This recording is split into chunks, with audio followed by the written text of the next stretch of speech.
আরে ওয়াও, দারুণ রিলটা। আজ তো আমরা এটা অবশ্যই ট্রাই করব।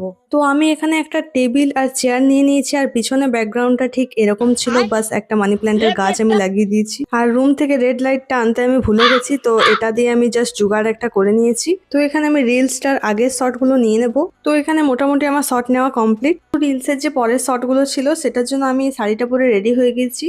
তো এই লাল শাড়িটাতে আমাকে কেমন লাগছে অবশ্যই কমেন্টে জানিও। তো আমি অ্যাস্থেটিক একটা বাঙালি শট নেওয়ার জন্য হাতের মধ্যে এরকম আলতা নিয়ে নিয়েছিলাম, আর মোমবাতিটা আমি জ্বালিয়ে নিচ্ছি। আর সেদিন যা পরিমাণ গরম ছিল, মোমবাতি জ্বালিয়ে মানে আমার তো সেই ঘেমে নিয়ে একাকার অবস্থা। তো এখানে আমি ফ্যান চালাতেও পারছিলাম না, কারণ মোমবাতি নিয়ে শটগুলো ছিল, তো এত গরম লাগছিল যে কিছু বলার নেই। তো ওরকম ভাবে আমি বাকি শটগুলো নিয়ে নিলাম, ভাই অনেকটাই আমাকে হেল্প করেছে। তো এদিকে প্রায় আমার সব শট নেওয়া কমপ্লিট, আর গরমে তো আমার অবস্থা খুবই খারাপ, আর হাতের আলতা আমার কপালে লেগে তো যা তা অবস্থা। তো যাই হোক, ভিডিওটা ট্রাই করলাম ফার্স্ট টাইম। কেমন লাগলো কমেন্টে অবশ্যই জানিও, ভালো লাগলে লাইক শেয়ার আর সাবস্ক্রাইব করে দিও। আর এটা রিলটা দেখতে চাইলে কমেন্ট করো, আমি অবশ্যই এটা এডিট করে দিয়ে দেবো। তো দেখা হচ্ছে নেক্সট ব্লগে, টাটা।